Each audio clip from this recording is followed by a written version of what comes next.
Percayalah hidupmu akan lebih tenang kalau kamu tuh gak overthinking. Orang yang overthinking tuh khawatir ini dan itu. Khawatir sesuatu yang belum terjadi seolah-olah itu akan terjadi gitu. Hati-hati, jangan sampai kekhawatiranmu menjadi imanmu. Yesus berkata dalam Matius 9 ayat 29, jadilah kepadamu menurut imanmu. Hati-hati apa yang jadi imanmu. Kebanyakan kita suka ngomong yang sia-sia. Kalau udah khawatir tuh mulutnya kemana-mana. Aduh gimana ya kalau ternyata ada kanker gitu loh. Gimana kalau misalnya gue mati muda gitu loh.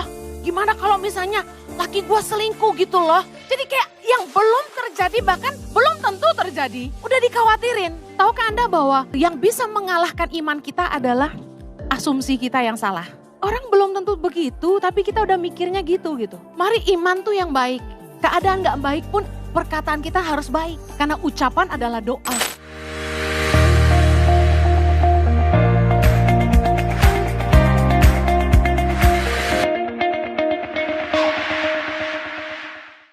Terima kasih Tuhan. Kami bersyukur buat kasih-Mu dalam hidup kami.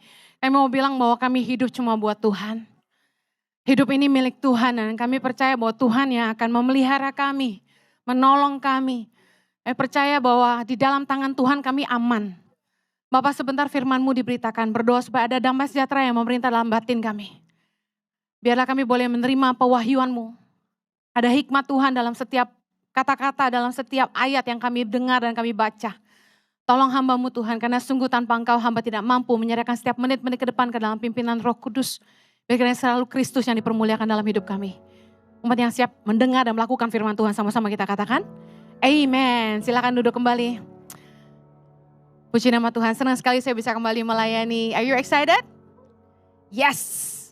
Sore hari ini saya akan khotbah tentang live no worry. Hidup tanpa kekhawatiran. Ada 3 kunci gimana kita tuh enggak hidup dalam kekhawatiran. Yang pertama, jangan overthinking. Katakan kanan kirimu, jangan overthinking. Matius 6 ayat 34. Kita baca sama-sama. Sebab itu janganlah kamu khawatir akan hari besok.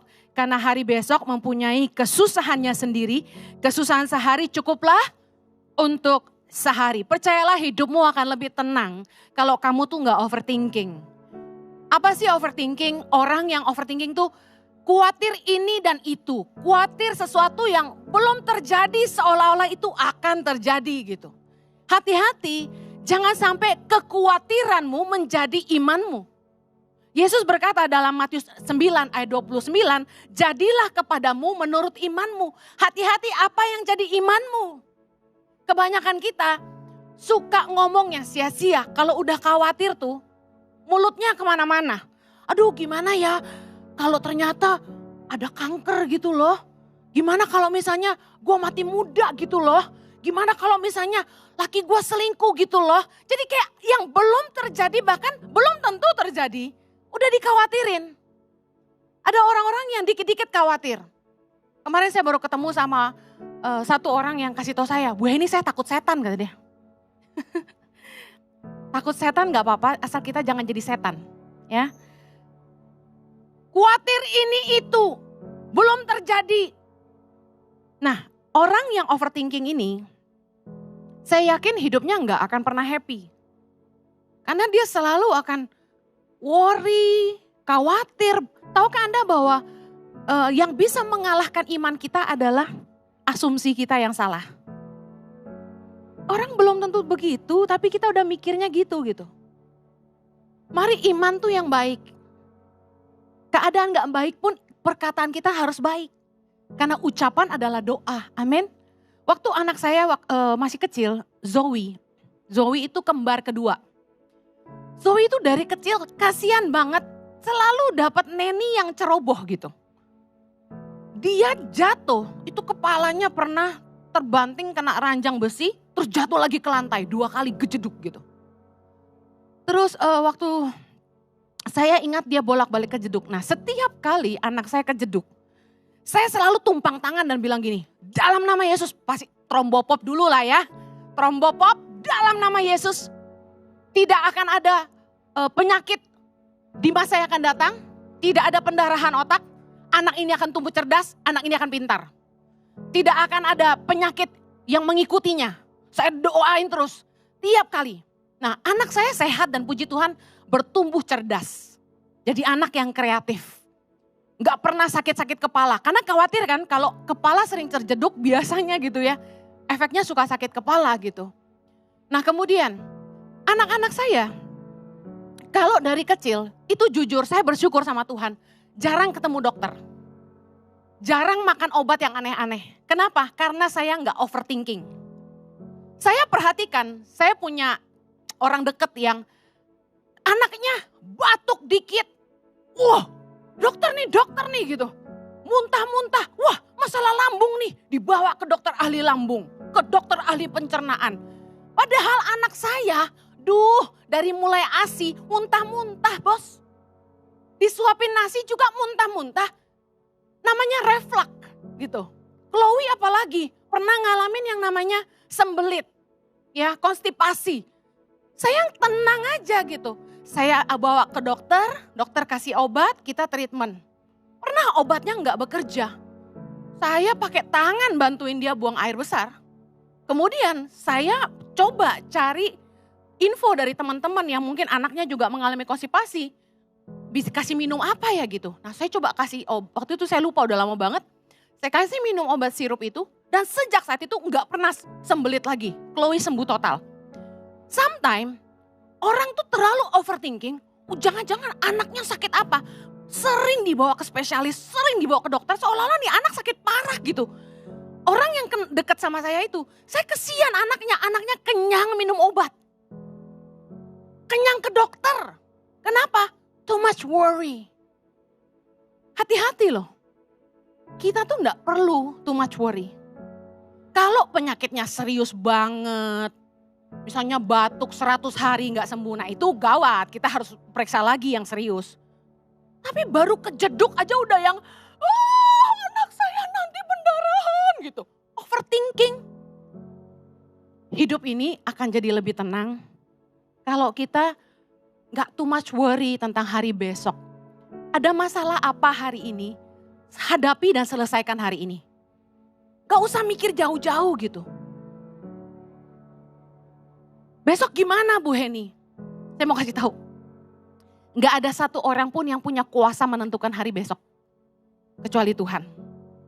Emang kita bisa ngatur besok kita masih hidup atau enggak? Kan enggak. Amsal 27 ayat pertama bilang, janganlah memuji diri karena esok hari, karena engkau tidak tahu apa yang akan terjadi hari itu. Kita gak tahu what's going to happen tomorrow. Percuma gak kita worry? Percuma. Ngapain kita overthinking? Hadapi masalah tuh satu-satu, selesaikan. Yang kedua, gimana kita gak hidup dalam kekhawatiran? Belajar berserah sama Tuhan. Lakukan yang terbaik, yang kita bisa, dan selebihnya serahkan sama Tuhan. Kita nih manusia, kita gak punya kuasa untuk nentuhin masa depan kita. Kita cuma bisa lakukan yang terbaik hari ini yang kita bisa. Dan belajar berserah sama Tuhan. 1 Petrus 5 ayat 7 bilang, serahkanlah segala kekhawatiranmu kepadanya, sebab ia yang memelihara kamu. Don't be too much worry, mari belajar berserah diri. Nah orang gak akan jadi khawatir ketika mereka belajar menyerahkan segala usahanya kepada Tuhan. Ada istilah berkata gini, do your best and let God do the rest. Sepandai-pandainya kita bekerja, sehebat-hebatnya kita berusaha, Tuhan juga yang menentukan hidup kita. Jadi lakukan yang terbaik yang kita bisa, lalu serahkan sama Tuhan. Dengan itu kita belajar mengandalkan Tuhan, bukan? Nah, ada hal-hal di hidup ini yang ada di dalam kendali kita, dalam kontrol kita. Contoh, jam berapa kita mau bangun? Itu pun atas kehendak Tuhan ya kalau kita masih bangun ya, betul gak? Terus jam berapa kita mau makan? Apa yang kita mau makan? Kita mau pakai waktu kita buat olahraga atau buat jalan-jalan. Itu semua dalam kontrol kita. Tapi ada hal-hal yang di luar kendali kita gak bisa nentuin. Itu yang kita sebut kedaulatan Tuhan. Ada orang yang kerja keras bangun pagi dari muda, tapi tetap miskin tuh. Ada orang yang gak pernah susah, gak pernah kerja, kaya tuh. Nah ada hal-hal yang bisa kita kendaliin ada hal-hal yang kita nggak bisa kendaliin. Untuk hal-hal yang kita nggak bisa kendaliin, kita nggak usah worry. Tapi kita lakukan yang terbaik. Contoh, apa yang kita bisa lakukan supaya kita nggak worry? Karena gini, daripada kita ngabisin waktu kita untuk khawatir, lebih baik kita pakai waktu kita untuk melakukan hal-hal ini. Yang pertama, tabur yang baik hari ini. Firman Tuhan berkata dalam Galatia 6 ayat yang ke-7. Jangan sesat, Allah tidak membiarkan dirinya dipermainkan. Karena sama-sama, apa yang ditabur orang itu juga yang akan dituainya. Firman Tuhan berkata bahwa apa yang kita tabur, kita akan tuai. Jadi kalau Anda tidak mau khawatir, apa yang Anda tuai besok, taburlah yang baik hari ini. Katakan amin. Apa yang kita harus tabur Bu Heni? Kalau Anda lihat temanmu susah, Anda coba tolong dia, tabur kebaikan sama dia. Anda ketemu orang, bahkan mungkin orang ini pegawaimu, taburlah kebaikan. You never know apa yang Anda tabur itu suatu hari Anda akan tuai. Saya punya kesaksian hidup yang nyata. Mau dengar? Satu kali saya kerja sama Joyce Meyer Ministries. Kami sedang rekrut untuk administration, admin, staff. Nah, datanglah seorang anak perempuan. Saya lupa dia umur berapa waktu itu. Kayaknya masih muda banget ya. Belasan apa umur 20 gitu. Muda banget. Datang ke, waktu itu saya tinggal di rumah mertua saya. Nah, datanglah mereka, orang ini sendirian. Interview, akhirnya selesai dia pulang. Nah, sebelum dia pulang saya tanya. Saya lihat dia kayak lemes, saya lihat dia kayak dia susah gitu loh. Nah, saya tanya, kamu punya uang gak untuk pulang? Dia bilang, gampang Bu gitu. Terus saya kasih uang. Saya kasih 50.000, zaman itu mah lumayan deh ya. Dia pulang naik taksi, saya kasih 50.000 karena rumahnya gak jauh. Nah, ternyata sekitar 12 tahun kemudian, apa 10 tahun kemudian ya. Ada seseorang, perempuan, yang ngajak saya ketemu di Starbucks Mall Kelapa Gading. Mau apa? Orang ini pengusaha. Dia mau nabur buat Tangan Pengharapan. Yaitu buat bangun asrama Tangan Pengharapan. Dia dengar saya khotbah bahwa saya tuh sedang dikasih visi sama Tuhan bangun 10 sekolah berasrama untuk melahirkan 1000 pemimpin buat Indonesia. Nah tiba-tiba dia ngajak saya ketemu, dia bilang ini, Ciheni saya mau nabur. Oke, saya bilang siap, terima kasih banyak. Saya kasih kontak kantor, kemudian rekening yayasan, selesai. Dia nabur untuk 1 asrama. Nah, gak lama dia telepon saya lagi. Ciheni, boleh doain kantor saya? Zaman itu saya masih khotbah keliling ya guys. Jadi zaman dulu masih belum sesibuk hari ini. Dia bilang siap, saya datang ke kantornya, doain kantornya. Karena ini kan donatur Tangan Pengharapan ceritanya. Begitu saya selesai doain, biasanya hamba Tuhan pulang dikasih amplop. Nah saya terima aja ya, namanya udah biasa ya kan, memang hidup dari amplop zaman itu guys. Jadi dikasih amplop saya pulang. Nah sampai di rumah itu udah malam. Saya buka amplopnya, saya kaget. Wah salah nih, jangan-jangan bukan buat gua ini mah, buat yayasan kali. Saya cepat-cepat telepon. Saya bilang, sorry, ini buat saya atau buat Tangan Pengharapan? Terus dia bilang, buat Cici. Ah serius kamu? Saya bilang, ini banyak sekali loh. Seumur-umur gue doain orang baru kali ini kasih segitu gitu. Saya shock. Pengen tahu gak berapa? 500 miliar. 500 miliar. Berapa? 500 million. Terus dia bilang, ini buat Cici. Oke. Nanti kapan-kapan kita ketemu ya Ci, dia bilang. Siap. Besok-besoknya saya lupa kapan kita ketemuan. Tahu gak dia cerita apa? Cici ingat gak tahun berapa gitu ya. Saya tuh pernah ngelamar kerja ke Joyce Meyer Ministry. Untuk jadi staff admin. Nah setelah interview, saya lupa apakah orang itu Cici atau bukan. Tapi saya ingat orang itu kasih saya uang taksi 50.000. Dan setahu saya, bosnya di Joyce Meyer Ministry itu Cici. Jadi itu pasti Cici, dia bilang gitu. Saya kaget, hah? Jadi hari ini saya cuma mau kasih tahu Cici, dia ceritain hidupnya dari sejak pulang interview kerja itu. Ternyata dia found out dia hamil. sama pacarnya dan pacarnya nggak tanggung jawab dan hidup begitu susah. Dia tetap mau besarin kandungannya dan dia kerja keras. Dan dalam 12 tahun Tuhan memberkati dia dengan luar biasa. Dan hari itu dia ketemu saya, dia mengembalikan berapa kali lipat tuh kalau 50 ribu jadi 500 juta Pak. Tolong hitung lagi buat saya. Saya shock. Betapa benih yang segitu kecil cuma benih belas kasihan 50 ribu. Kemudian bisa jadi 500 juta. Yang kemudian jadi modal saya buat beli rumah. Ajaib Tuhan? Katakan Tuhan ajaib. Kalau kita nggak mau worry tentang hari besok, mari tabur yang baik hari ini. Kalau kita jahatin teman kita nggak bisa dipercaya. Saya kasih tahu besok-besok nggak akan ada orang yang mau kerja sama lagi sama kita. Saya punya beberapa teman yang saya udah nggak mau berhubungan lagi sama mereka. Saya tidak benci mereka, saya mengasihi mereka. Tapi Anda mengerti maksud saya, kita takut dekat sama orang yang udah pernah jahat sama kita. Anda paham kan? Kita mau ngasih musuh, yes. Saya nggak benci mereka, kalau ketemu pun saya tetap peluk, saya tetap baik. Tapi enough is enough. Kita dikerjain, kita dibohongin. Udah deh, that's it deh, better you don't touch me gitu. Nah, kalau Anda nggak mau nuai yang tidak baik, hari ini tabur yang baik. Jangan nipu saudara, jangan nipu teman. Makanya saya pernah bilang gini, kalau ada orang yang kesusahan uang, terus ujuk-ujuk dia datang nemuin orang yang gak dia kenal untuk bantuan, saya pertanyakan. Karena kalau dia nabur yang baik sama keluarganya, waktu dia susah pasti keluarganya tolong dia. Kalau dia nabur yang baik sama teman-temannya, selama teman-temannya susah dia bantu, waktu dia susah pasti temannya bantu dia. Sejelek-jeleknya kasih makan. Tapi kalau ada orang yang gak kenal sama kita, tahu-tahu teng kesini. Bayarin utang saya dong. Berapa? 50 juta. Emang lu siapa? Orang asing bantu Anda, cuma malaikat yang bisa lakukan itu mungkin.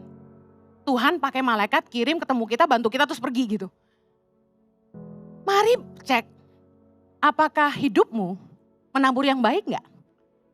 Karena kalau orang nabur jahat, dia perlu khawatir. Tapi kalau dia nabur apa yang baik, dia gak perlu khawatir. Amin. Apalagi yang bisa kita lakukan daripada kita worry? Bekerja keras di musim panas supaya kita tenang di musim dingin. Ingat kisah semut dalam Amsal 30 ayat 25? Semut, bangsa yang tidak kuat, tetapi yang menyediakan makanannya di musim panas. Ada istilahnya, be prepared for the worst. Siaplah menghadapi yang terburuk. Orang bisnis aja gak bisa cuma hitungin untungnya doang, setuju? Orang bisnis harus ada kalkulasi loss. Waktu kita bikin neraca keuangan, ada loss, ada profit. Nah, kalau kita prepared for the worst, kita ready untuk hal yang terburuk terjadi, kita akan kerja keras selagi kita bisa. Saya pernah cerita di khotbah yang lain bahwa seorang tour leader kenalan kami dari Jordan, sejak pandemi berakhir, dia kerja terus supaya dia bisa nabung. Satu yang dia katakan ke saya khawatir kalau pandemi datang lagi, saya gak bisa kerja, jadi mendingan saya kerja keras. Nah, saya mau ngomong sama yang masih muda katakan amin. Mumpung Anda masih sehat, mumpung Anda masih kuat, kerja keraslah. Akan datang masanya Anda gak perlu kerja keras, tapi Anda tetap bisa hidup dengan enak.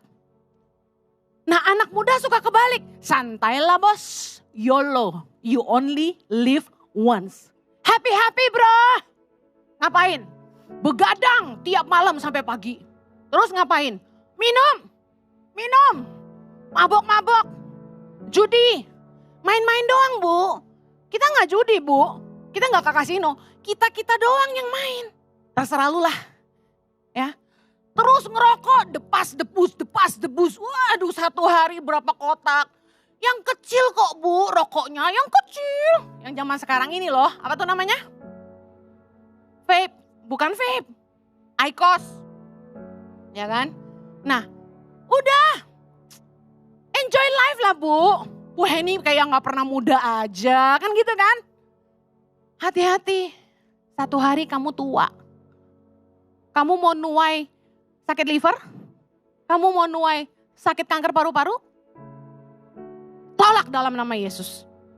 Kalau kamu gak mau khawatir tentang masa tuamu, jaga hidupmu di masa mudamu. Hidup sehatlah dari muda. Kerja keraslah ketika kamu masih muda. Ini yang doyan minum, ngerokok, sama judi pasti marah sama saya, bodoh amat. Saya ngomong apa yang benar. Orang gak akan perlu khawatir kalau dia nabur yang baik hari ini. Amin. Anda gak bisa egois. Mulut-mulut gua, paru-paru gua. Urusan lu yang apa sama lu? Ketika kamu sakit, sadar gak kamu nyusahin pasanganmu? Kamu nyusahin anakmu? Kamu nyusahin orang-orang di sekitarmu? Belum lagi kalau kamu gak pernah punya asuransi dari muda. Itu biayanya ratusan juta. Siapa yang mau bayar? Heran, orang tuh lagi sehat, lagi kuat, belagu. Tapi kalau dia udah sakit nyusahin orang gitu loh.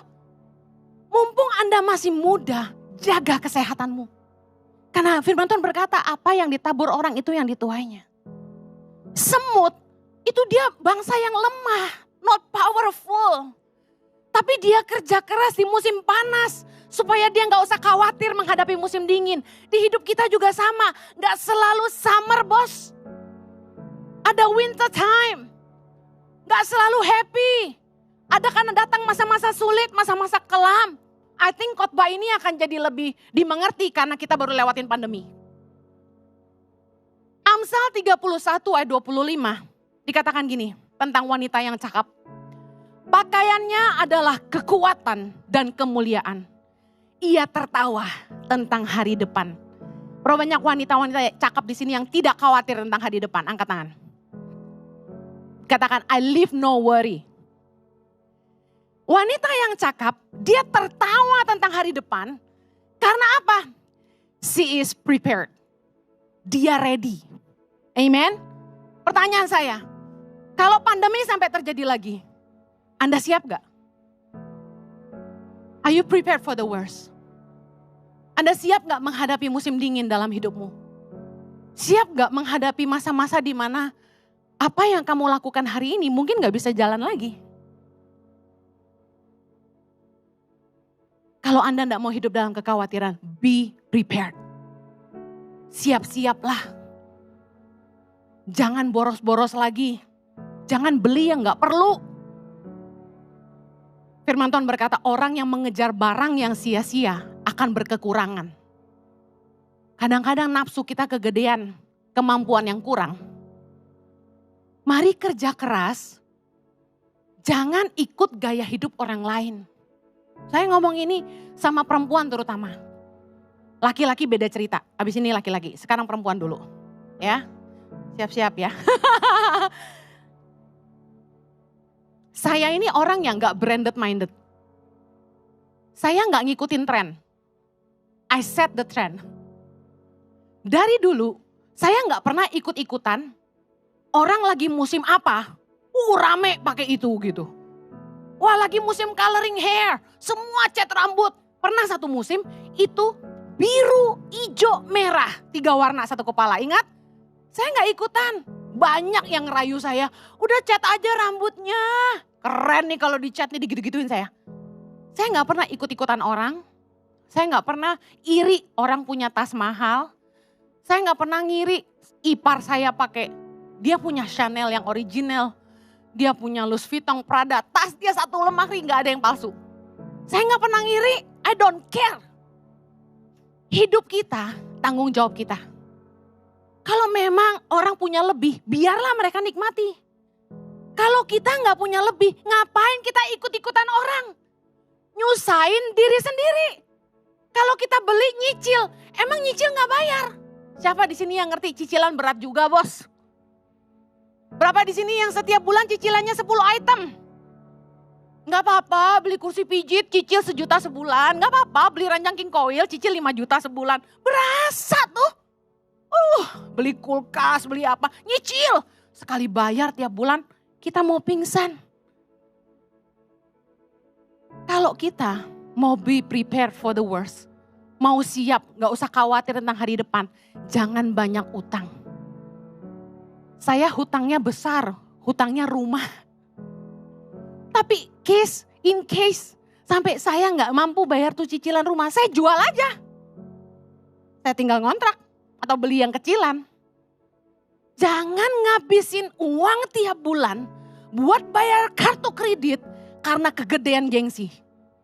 Orang punya apa kita ikut. Ini yang perempuan. Karena perempuan tuh larinya sepatu, tas, baju gitu ya. Brand. Mendingan tuh ya kalau ada duit beli berlian tuh gak? Supaya bisa dijual kali. Daripada beli tas second hand juga jatuh banyak. Kayak cowok-cowok beli mobil. Masalah laki-laki apa? Senengnya gadget. Gadget baru keluar, beli. Nyicil gak apa-apa deh. Saya kasih tahu, mendingan kita tunggu sebentar. Handphone itu harganya jatuh. Begitu seri baru nongol, seri yang tadinya paling keren, harganya jatuh. Nah waktu harganya jatuh Anda boleh beli. Jangan dong, ketinggalan dong, gak keren dong. Justru baru keluar itu loh kita harus punya. Anda jadi budak tren. Seriously, kenapa orang harus dikte hidup Anda sedangkan Anda yang harus bayar? If you work for yourself, don't let other people dictate you what to do. Anda yang kerja buat diri Anda sendiri, Anda yang cari duit, Anda yang harus bayar kartu kredit. Kenapa biarkan orang lain yang ngatur hidup Anda harus pakai apa? Kata suami saya, keren istriku jadi trendsetter. Iya dong, harus punya gaya sendiri. Buktinya, gua gunting rambut pendek, banyak yang ikut. Gua keritingin, ada yang keriting juga. Saya pakai celana kargo, langsung semua pada pakai kargo. Saya bilang kita gak perlu ikut-ikutan orang. Tadi pagi suami saya khotbah tentang kunci menjadi diri sendiri. Keren. Gak usah ikut-ikutan orang lain. Kalau Anda gak mau hidup dalam kekhawatiran, jangan kegedean gengsi daripada kemampuan. Amen. Hidup berpadan dengan apa yang ada. Be prepared for the worst. Orang kalau punya tabungan, dia akan tenang. Tahu nggak tabungan Anda harus berapa baru Anda tenang? Tabunganmu minimal 3 bulan biaya hidupmu. Kalau Anda niat resign dari kerjaan, saya kasih tahu, at least you have to save 3 months of your income and expenses. Jadi misalnya 1 bulan Anda butuh 20 juta untuk hidup, Anda harus punya saving 60 juta. Always be prepared.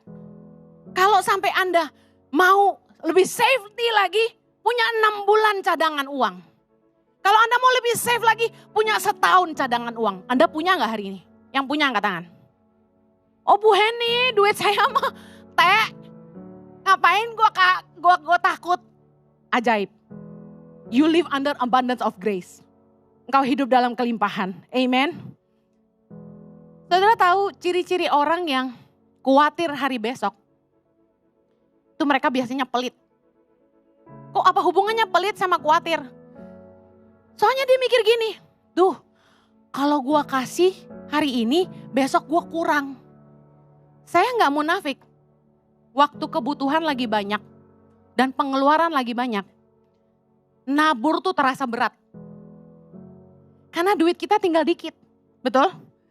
Mesti nabur gitu, apalagi gede gitu naburnya. Berat, gimana besok? Ntar kalau tagihan kartu kredit datang kita gak bisa bayar. Tapi saya belajar, tiap kali saya nahan, berkat Tuhan juga tertahan. Tapi ketika saya mengambil keputusan, tabur aja. Saking terlalu banyak nabur, tiba-tiba MBCA tulis gini, saldo tidak mencukupi. Gue kaget, dah habis duit gue. Baru langsung kilik-kilik suami, masih ada duit gak? Tolong transfer dikit. Ini saldo tidak mencukupi. Saking lupa transfer terus. Saya bilang kenapa duit habis ya? Kok bisa habis ya? Tapi Tuhan tuh baik. Tiap kali saldo saya udah sampai gak cukup lagi, Tuhan selalu isi. Tuhan selalu berkati. Gak pernah kurang, selalu cukup. Dan kita dimampukan untuk terus jadi berkat. Amen. Nah kalau kita gak mau hidup dalam kekhawatiran, banyaklah nabur, bijaksanalah mengelola keuangan, jangan punya banyak utang yang gak penting-penting. Gak perlu hidup ngikutin gaya hidup orang lain. Tapi kerja keras, punya tabungan. Supaya kita gak perlu kurang. Saya punya tabungan tapi di Australia. Sayang dong kalau dicairin ke rupiah gitu kan. Makanya saya bilang sama suami, kamu cari rupiah aja. Karena aku gak punya uang. Nah suami saya kan bilang, dia kasih uangnya ke saya. Saya senang gitu punya suami yang rajin bekerja. Nah bagi jomblo-jomblo yang tidak mau khawatir akan masa depan, cari laki-laki yang suka kerja. Katakan amin. Nah istri-istri yang suaminya rajin kerja, jangan suka marah. Kamu nih kerja melulu, gak perhatian sama aku. Saya kasih tahu, mendingan suami kamu suka kerja daripada suka main perempuan. Pilih mana? Yang suka kerja apa suka main perempuan? Justru laki-laki yang baik itu sibuk. Laki-laki yang baik harus sibuk. Ayo pandang laki-laki di sebelahmu. Laki-laki yang baik harus sibuk. You know why? Mau tahu kenapa? Karena laki-laki nganggur tuh gak baik. Laki-laki kalau udah nganggur, bahaya. Kengangguran tuh gak baik. Terlalu banyak imajinasi liar. Kesempatan nonton-nonton yang gak perlu. Kesempatan buat main-main yang gak perlu dimainin. Jadi saya senang suami saya sibuk. Sibuklah terus sayang, teruslah berkarya. Haleluya. Amin. Kita harus bertumbuh. Jangan sampai buang waktu. Saya akhiri, yang terakhir. Kalau kita tidak mau khawatir, mari percaya pemeliharaan Tuhan. Kita akan bisa tidur nyenyak, hidup dalam damai sejahtera. Kalau kita punya sikap seperti ini. Yang pertama, kita punya Bapa yang baik. Katakan amin. Matius 6 ayat 31. Sama-sama baca. Sebab itu, janganlah kamu khawatir dan berkata, apakah yang akan kami makan? Apakah yang akan kami minum? Apakah yang akan kami pakai? Semua itu dicari bangsa-bangsa yang tidak mengenal Allah. Akan tetapi Bapamu yang di sorga tahu bahwa kamu memerlukan semuanya itu. Katakan amin. Berapa banyak saudara percaya bahwa Anda punya Bapa yang baik? Ada lagu yang bilang, ku tahu Bapa peliharaku. Dia baik, dia baik. Amen. Anda gak akan khawatir kalau Anda mengenal siapa Bapamu. Dia Bapa yang baik. Mungkin ada di antara Anda yang lahir di keluarga yang papamu gak baik. Tapi saya kasih tahu, Bapa kita di sorga, dia sangat baik. Dia tahu apa yang kamu perlukan. Dan dia pasti menyediakan. Bukankah di masa-masa sulit, gak ada di antara kita yang kelaparan? Katakan Tuhan baik. Terakhir saya mau tutup dengan kesaksian. Staf saya di Tangan Pengharapan, dia leader pendidikan yang mementor guru-guru pedalaman di seluruh Indonesia. Satu hari dia WhatsApp saya. Kami sering kali meeting. Ketika ada masalah ini dan itu, kami meeting untuk selesaiin masalah-masalah di Tangan Pengharapan. Di seluruh Indonesia. Dan dia heran lihat saya tuh tenang gitu. Bisa jawab masalah satu-satu, bisa kasih solusi satu-satu. Dia heran. Jadi dia WA saya sore-sore dia bilang gini. Bu, boleh saya tanya? Kenapa ibu bisa setentang itu? Menghadapi begitu banyak masalah di Tangan Pengharapan. Kok ibu bisa tenang? Dia bilang gitu. Tadi siang suami saya baru khotbah. Cerita bahwa Tangan Pengharapan tuh tiap bulan harus raising fund 3 miliar. Untuk bisa keep the programs running. Gak kecil kan? Harusnya saya stres gak? Harusnya stres banget. Apa yang membuat saya tenang? Saya mau share ini rahasianya. Orang tuh jadi gak khawatir kalau dia percaya bahwa apa yang dia punya itu milik Tuhan.